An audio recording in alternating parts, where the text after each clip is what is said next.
অলপ দিছো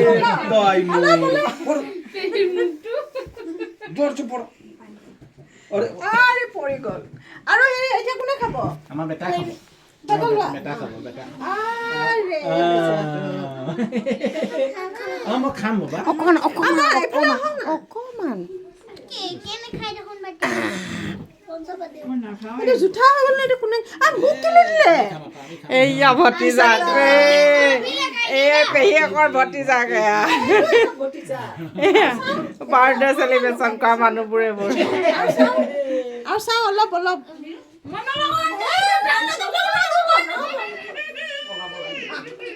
পেহীৰ বাৰ্থডে